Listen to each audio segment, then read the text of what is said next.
श्रीमद् भगवद गीता का श्लोक है, सखे दुखे समे कृत्वा लाभा लाभो जया जयो ततो युद्धाय युजस्व नैवं पापमवाप्यसि। नमस्कार, आपके साथ मैं हूं मीनाक्षी जोशी और इंडिया टीवी पर वक्त हो गया है राजधर्म का।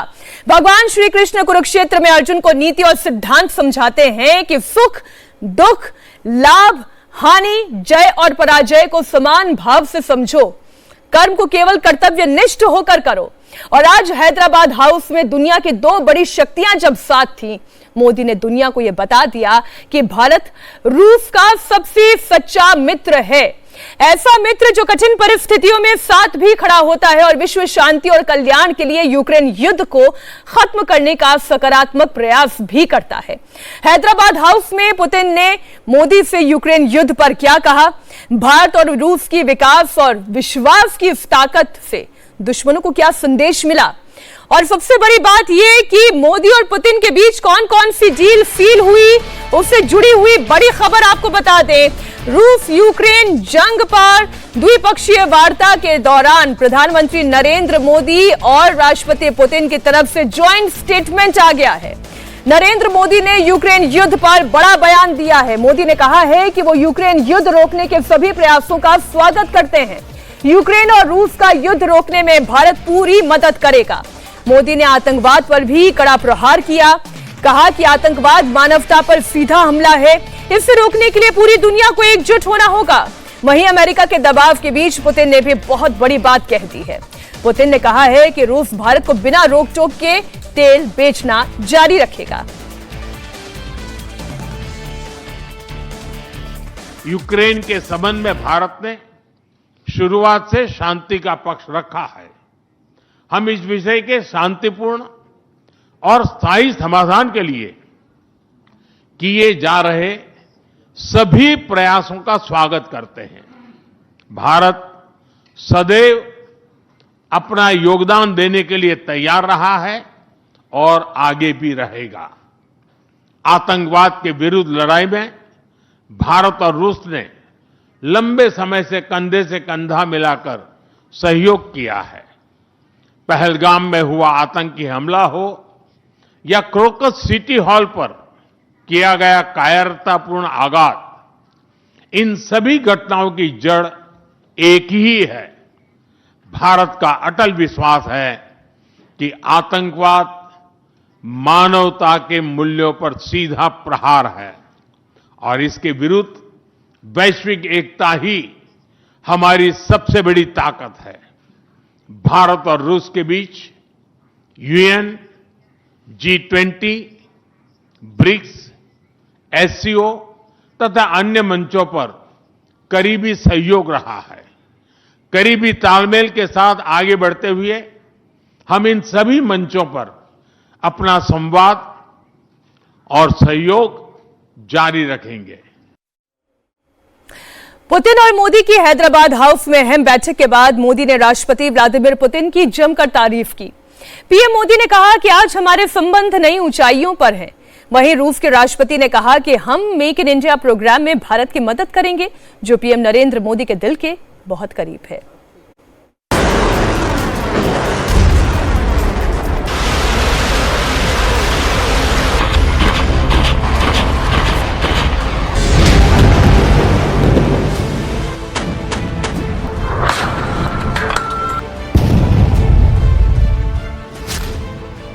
कुरुक्षेत्र में पुतिन, पीएम मोदी का गीता ज्ञान।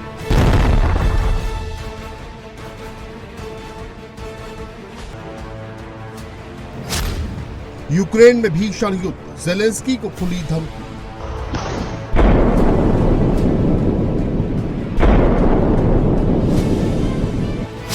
यूक्रेन पर बारूदी बवंडर, क्या ज़ेलेंस्की करेंगे सरेंडर?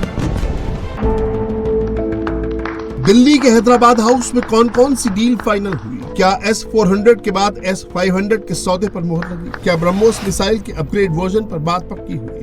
क्या भारत को मिलने वाला है स्टील्थ फाइटर Su-57? क्या रूस देगा भारत को परमाणु पनडुब्बी? न्यूक्लियर एनर्जी और टेक्नोलॉजी ट्रांसफर पर क्या समझौता हुआ? तेल खरीद समेत दूसरे इकोनॉमिक सेक्टर पर क्या डील हुई? हैदराबाद हाउस में मोदी और पुतिन की ये तस्वीरें नया वर्ल्ड ऑर्डर सेट करने वाली है। प्रधानमंत्री मोदी के साथ पुतिन की ये बॉन्डिंग दुश्मनों के दिल से धुआं निकालने वाली है।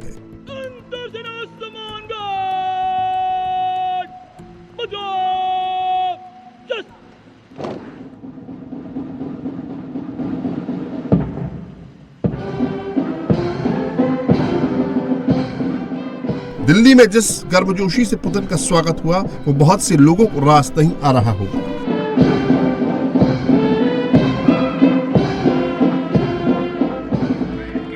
हैदराबाद हाउस में आज जब रूस के राष्ट्रपति पुतिन और भारत के प्रधानमंत्री मोदी आमने सामने बैठे तो पूरी दुनिया उन्हें सुन रही थी।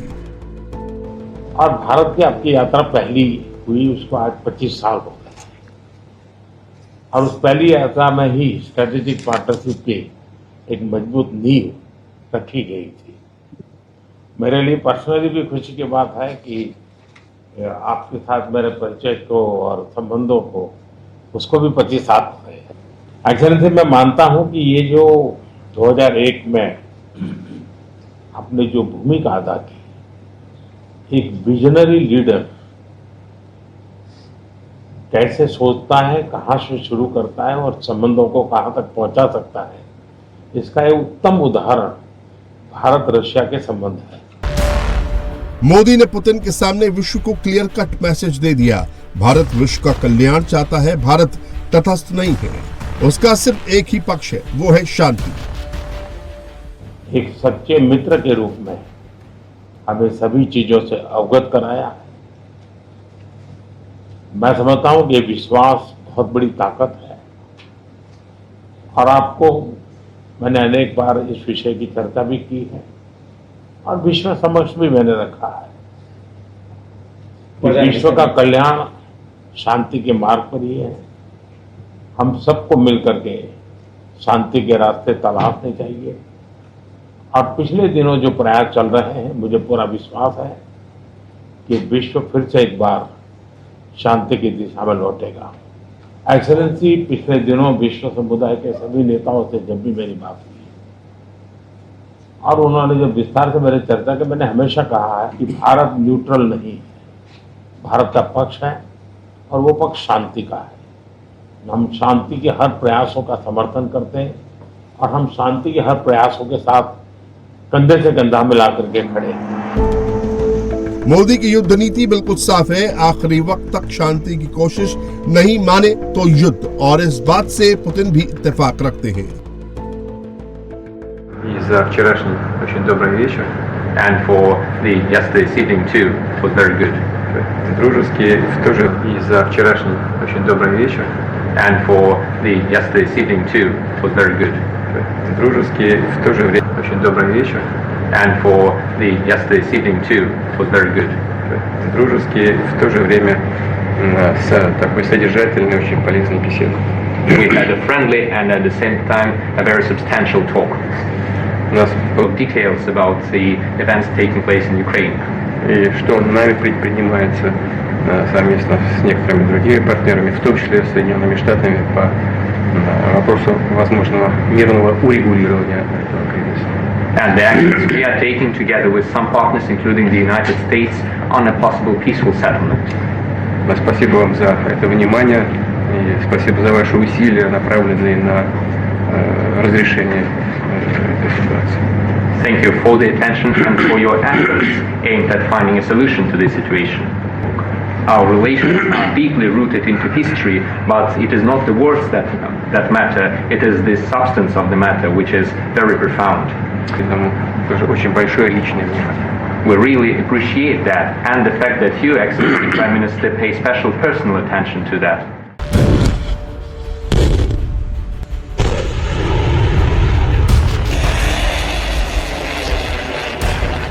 हैदराबाद हाउस में मोदी और पुतिन के बीच कौन कौन सी डिफेंस डील पक्की हुई, इस पर पूरी दुनिया नजरें गड़ाए बैठी। रिपोर्ट्स के मुताबिक दोनों देशों के बीच S-400 air defence system, Su-57 fighter aircraft और S-500 एयर डिफेंस सिस्टम जैसे बड़े रक्षा सौदों पर सहमति बन सकती है। इसके अलावा भारत और रूस के बीच $2 अरब यानी करीब 16,700 करोड़ रुपए की न्यूक्लियर सबमरीन डील पर भी बात बन सकती है।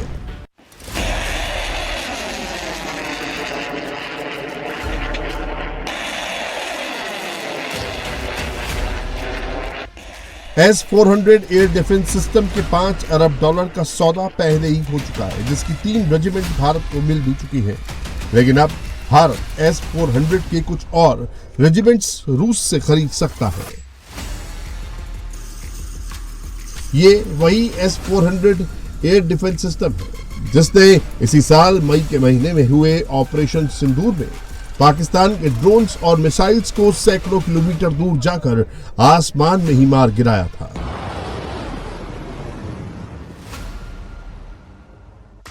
हैदराबाद हाउस में कितने रक्षा समझौतों पर बात बनी, पाकिस्तान ये सोच सोच कर पैनिक में है।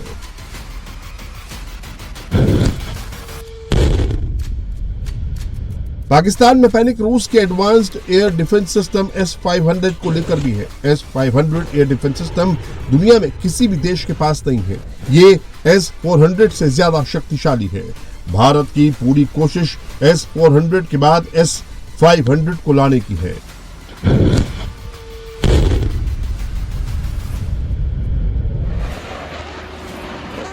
ये ऑपरेशन सिंदूर के दौरान पाकिस्तानी एयरबेस को उड़ाने वाली भारत की विध्वंसकारी ब्रह्मोस मिसाइल है।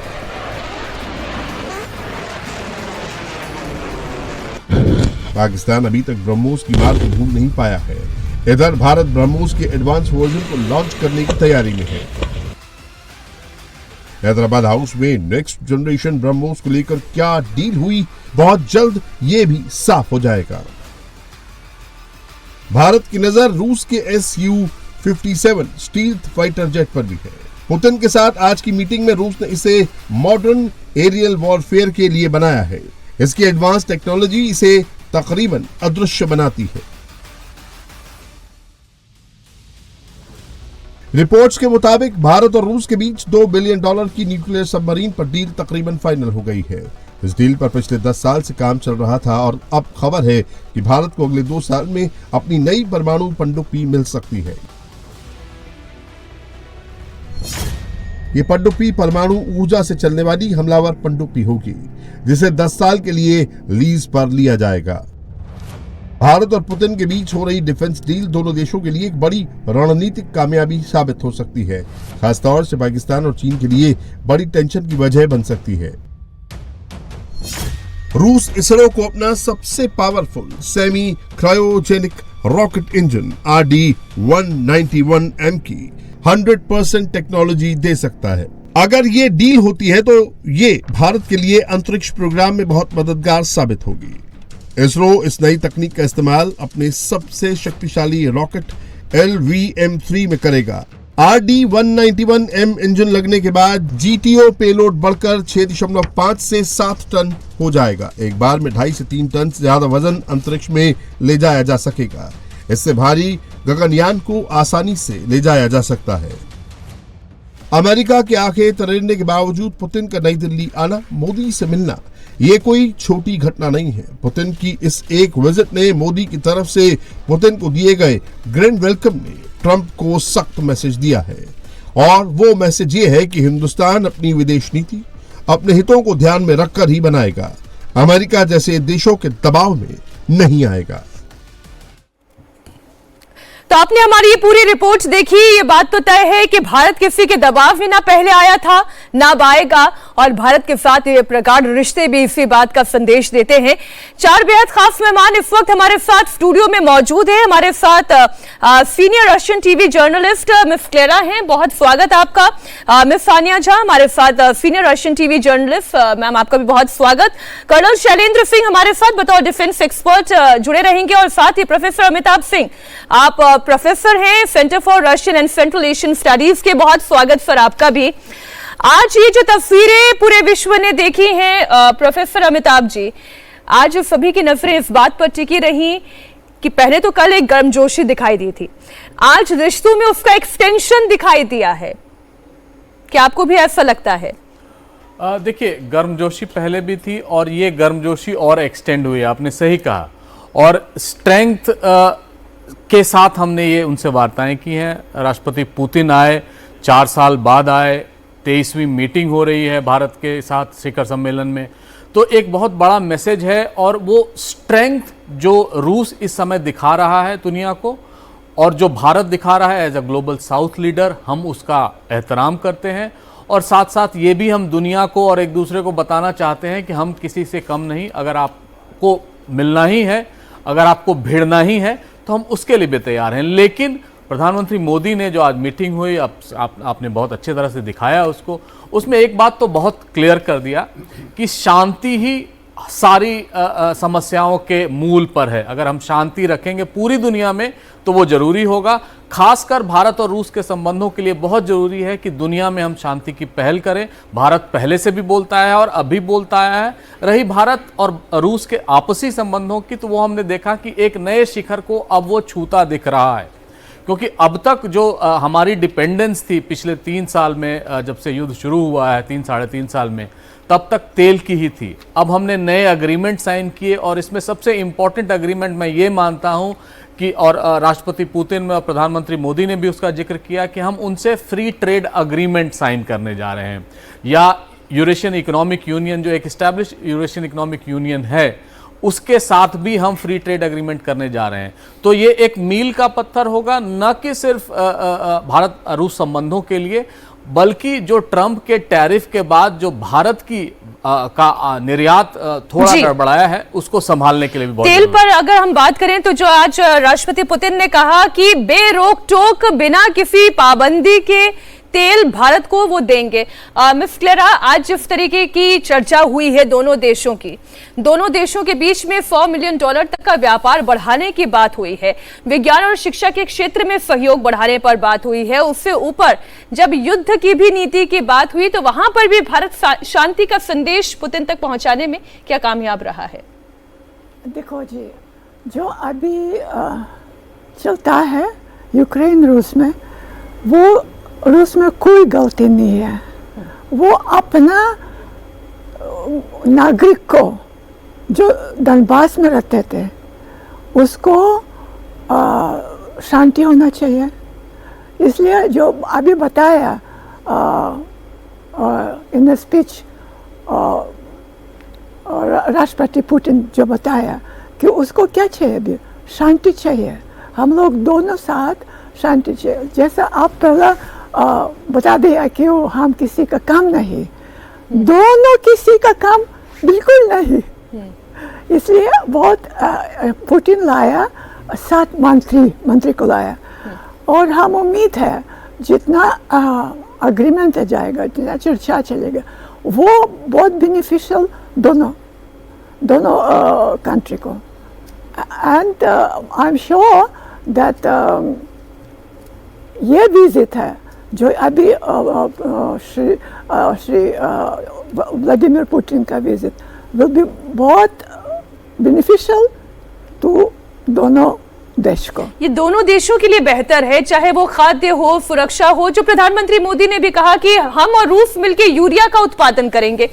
पहले तो इस पूरी विजिट, ये बायलैटरल टॉक पर कर्नल साहब आपका क्या टेक है?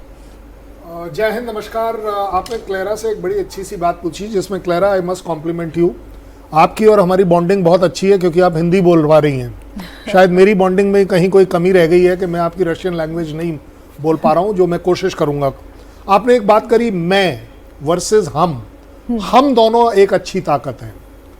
ये जो एक फीलिंग है ना हम वाली, ये मेरे ख्याल यूनिक बनाती है रशिया और इंडिया के डिफरेंट रिलेशंस को, जो कि हम ट्रंप के साथ नहीं कर पाते, क्योंकि वहां मैं चलता है और यहां हम चलता है। ये सबसे बड़ी बात है। आपने गर्मजोशी की बात करी, गर्मजोशी आपने आज, कल और आज देखी है। अभी इसकी जो आग का असर है वो आप आने वाले समय में देखेंगे, जब चीजें ग्राउंड पर आनी शुरू होगी। मुझे आप एक बात बताइए, हर कोई ढूंढ रहा है पुतिन आए हैं, पुतिन आए हैं, पुतिन आए हैं। उनके साथ वो जो 7 मिनिस्टर आए हैं, तो आपको क्या लग रहा है वो कॉफी पीने आए हैं?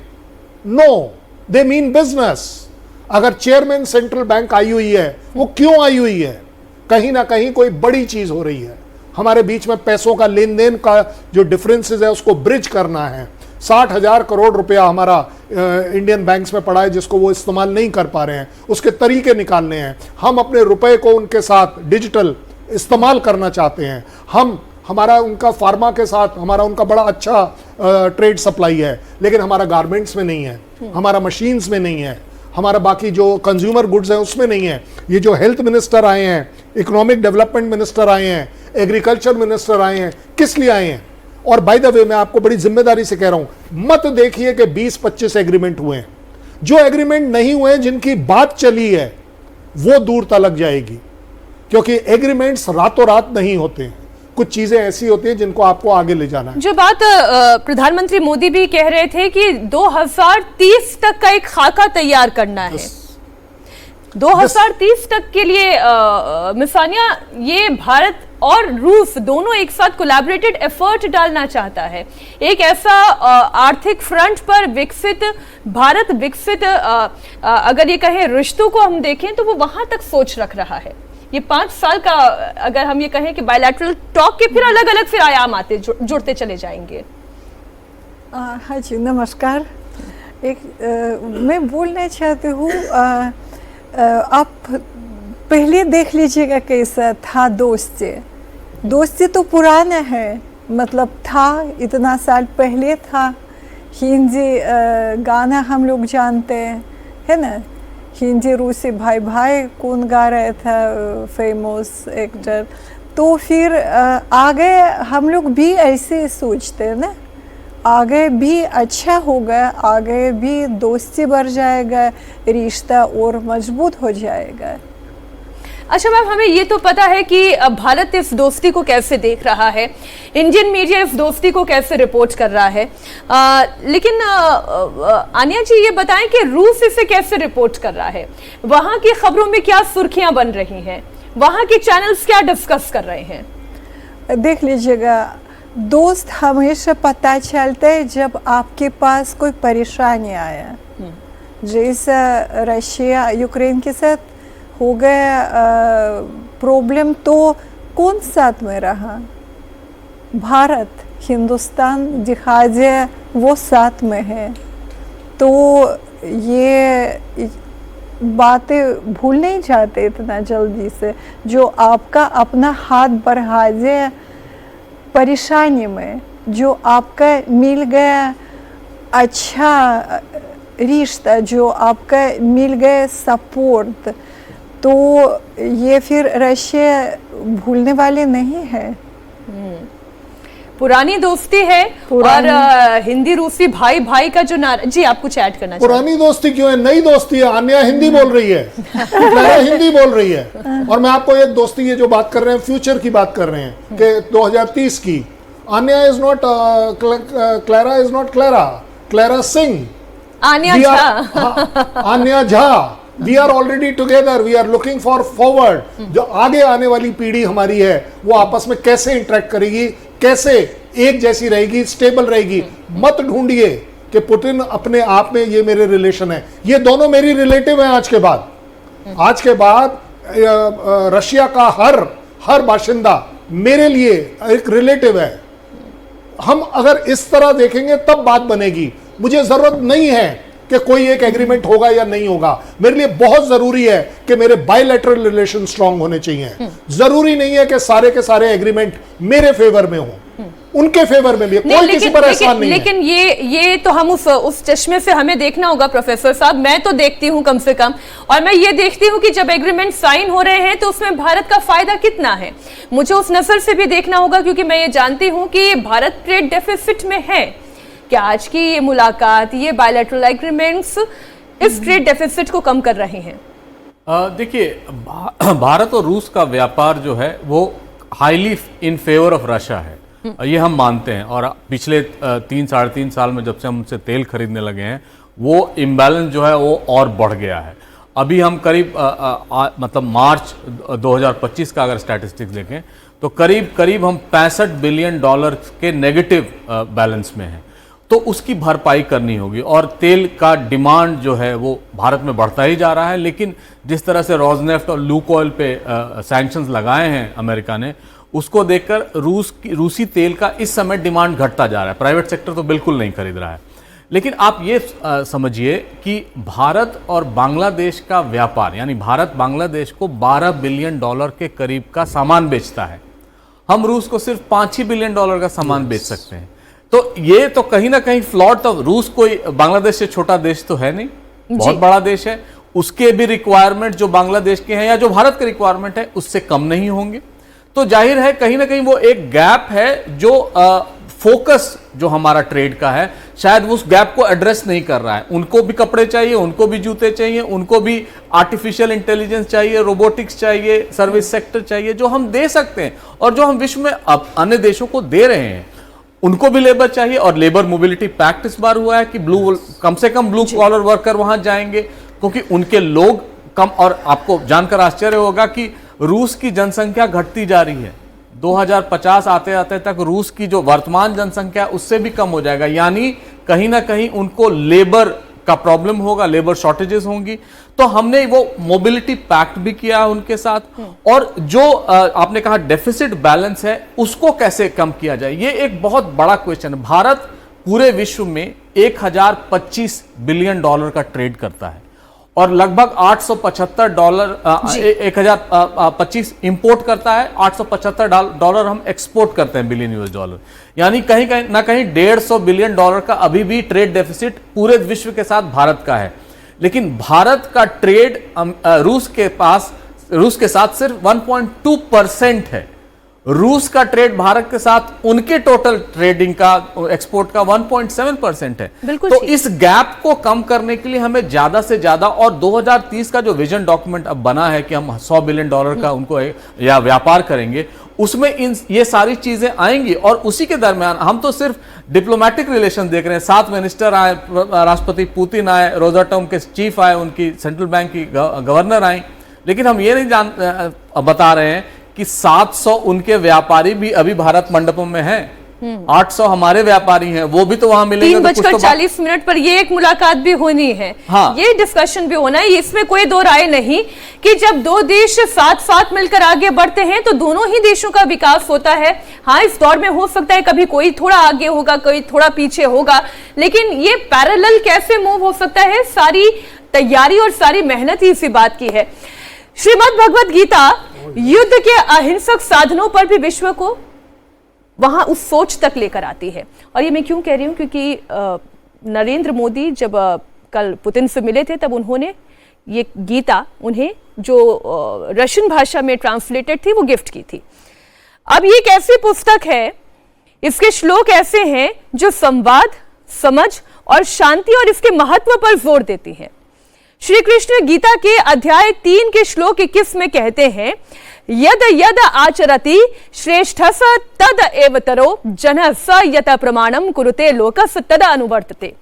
यानी कि एक महान व्यक्ति द्वारा किया गया कोई भी कार्य का सामान्य लोग अनुसरण करते हैं, यानी कॉमनर्स उसका पालन करते हैं, उसे फॉलो करते हैं। और कार्य ऐसा हो जो एक मानक स्थापित करे जिससे कि विश्व उसका अनुकरण करे। अब सोचिए जरा, इस वक्त रूस युद्ध क्षेत्र में है। अमेरिका समेत पूरे पश्चिमी देशों का दबाव इस वक्त रूस पर है इस युद्ध को खत्म करने के लिए। प्रधानमंत्री नरेंद्र मोदी की एक भगवद गीता को तोहफे में देने और अपने एक बयान जिसमें वो ये कहते हैं कि भारत तटस्थ नहीं, शांति के पक्ष में है, विश्व जल्दी चिंता मुक्त होगा, इससे सीधा इंडिकेशन मोदी देते हैं कि यदि पुतिन भी शांति और कूटनीति का मार्ग चुनते हैं जैसा गीता कहती है, तो विश्व भी उनका अनुसरण करेगा।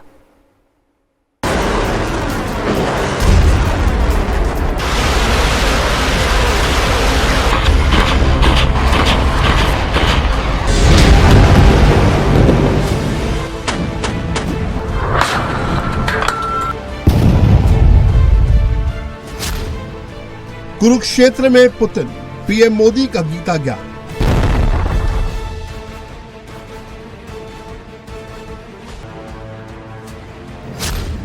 यूक्रेन में भीषण युद्ध, ज़ेलेंस्की को खुली धमकी।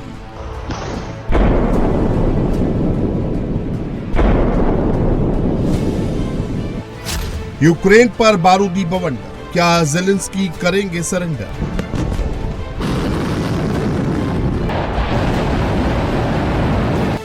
रूस यूक्रेन युद्ध के बीच रूसी राष्ट्रपति व्लादिमीर पुतिन पहली बार भारत दौरे पर हैं और प्रधानमंत्री नरेंद्र मोदी ने उन्हें गीता गिफ्ट करके खास मैसेज देने की कोशिश की है। इस जंग में रूस अकेले यूक्रेन पर ताबड़तोड़ हमले कर रहा है। तो यूक्रेन के साथ नाटो समेत पूरे यूरोपीय देश खड़े हैं।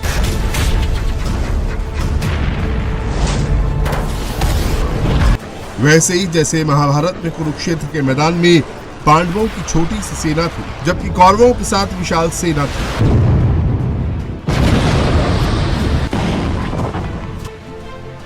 पुतिन के दौरे के बीच पूरी दुनिया की नजर भारत पर है। नाटो समेत यूरोपीय देश भी भारत की ओर टकटकी लगाए देख रहे हैं।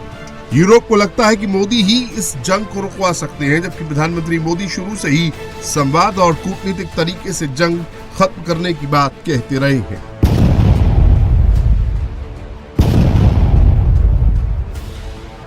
रूस यूक्रेन के बीच ये विनाशकारी जंग करीब 1368 दिनों से चल रही है, जिसमें दोनों ही देशों में भारी तबाही हो रही है। रूसी सेना पूर्वी यूक्रेन पर ताबड़तोड़ बमबारी कर रही है, जिससे यूक्रेन में शहर के शहर धुआं हो रहे हैं।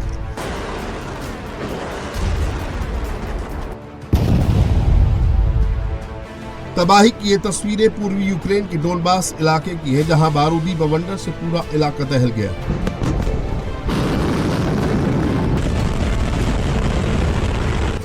पूर्वी यूक्रेन का यह इलाका बैटल ग्राउंड में तब्दील हो गया है। मिसाइल और तोपों की बारिश हो रही है।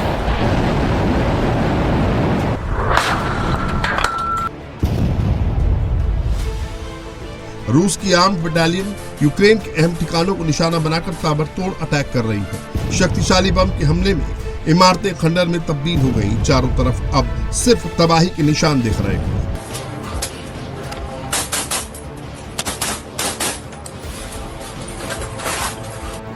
रूसी सेना का दावा है कि उन्होंने बीते 48 घंटे में 140 से ज्यादा ठिकानों पर हमला किया, 70 से ज्यादा यूक्रेनी ड्रोन्स को मार गिराया। रूस ने यूक्रेन के परिवहन और एनर्जी इंफ्रास्ट्रक्चर को भी भारी नुकसान का दावा किया है।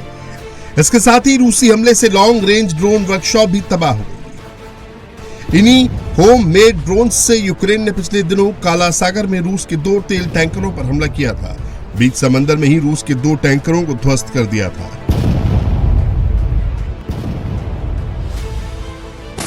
जंग के बीच रूसी सेना का यूक्रेन फतेह जारी है। रूस का विजय रथ लगातार आगे बढ़ रहा है। खासकर पूर्वी यूक्रेन के शहरों पर रूसी सेना अपना कंट्रोल करती जा रही है।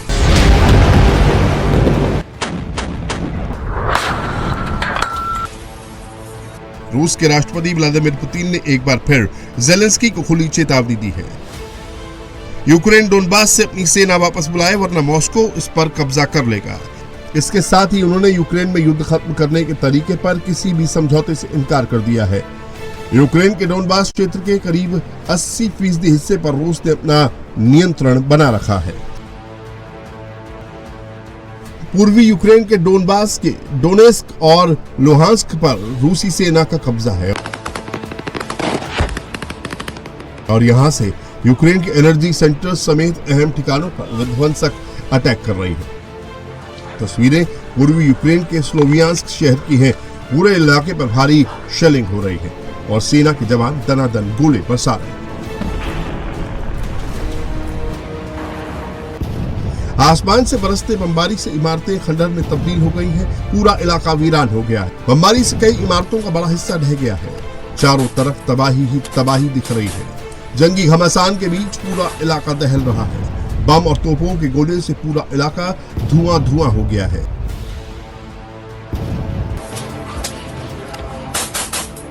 इस बीच सेना के जवान इलाके पर कब्जा करने के लिए हथियारों के साथ उतर चुके हैं। दोनों ही देशों के जवान एक दूसरे के दुश्मन बने हुए हैं, एक दूसरे पर ताबड़तोड़ हमले कर रहे हैं। रूस यूक्रेन के सैन्य ठिकानों को ही नहीं, ऊर्जा के ठिकानों को भी नुकसान पहुंचा रहा है। रूस ने खेरसॉन में जोरदार अटैक किया, जिसकी चपेट में यूक्रेन का एक पावर प्लांट भी आया है। धमाके से पावर प्लांट पूरी तरह तबाह हो गया। रूस ने दक्षिणी ओडेसा में भी यूक्रेन के पावर प्लांट को निशाना बनाया है।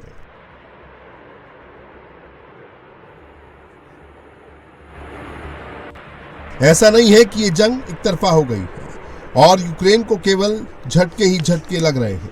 यूक्रेन भी रूस पर जोरदार अटैक कर रहा है।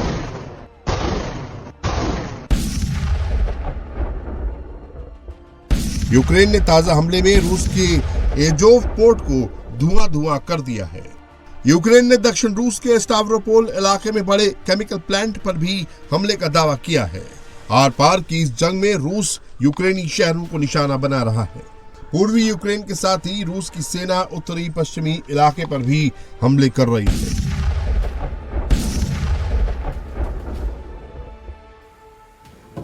ये नॉर्थ वेस्टर्न यूक्रेन का लटस्क शहर है, जहां रूस मिसाइल्स ताबड़तोड़ हमले कर रहा है। आसमान से गिरते गोलों से पूरा इलाका दहल रहा है।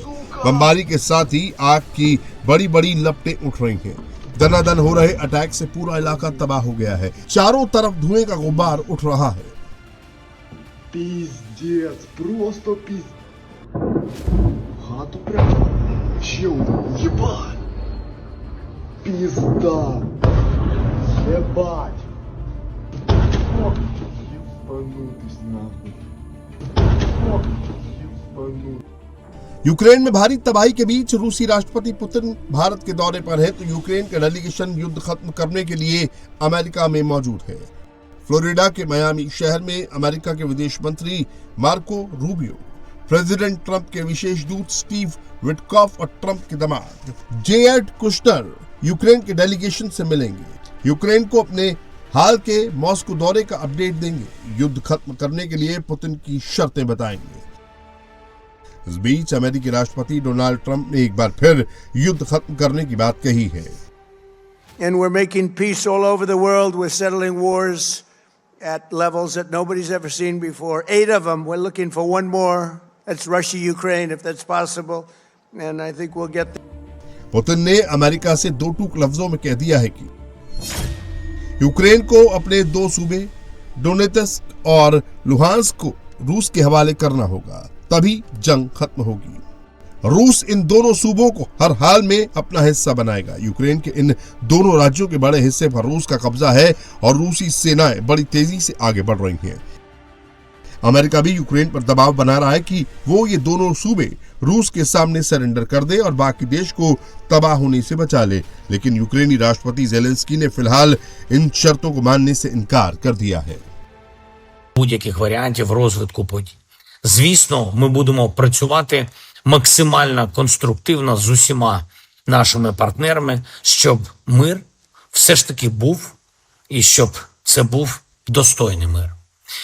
Тільки достойний мир означає реальну безпеку. Ми цілком усвідомлюємо, що для цього і зараз потрібна і буде потрібна підтримка партнерів. Сьогодні я говорив з президентом Єврораду Антоніо Кошту. Я дякую за готовність допомагати Україні і надалі. Ми обмінялися оцінками дипломатичних перспектив, контактів з партнерами. यूक्रेन के बड़े इलाके पर रूस का कब्जा है। फिलहाल यूक्रेन के लगभग 20% हिस्से पर रूस का कब्जा है। इसमें क्रीमिया भी शामिल है, जिसे उसने 2014 में अपने कब्जे में ले लिया था। साथ ही पूरा लुहांस्क, डोनेट्स्क का 80% से ज्यादा हिस्सा रूस के कंट्रोल में है।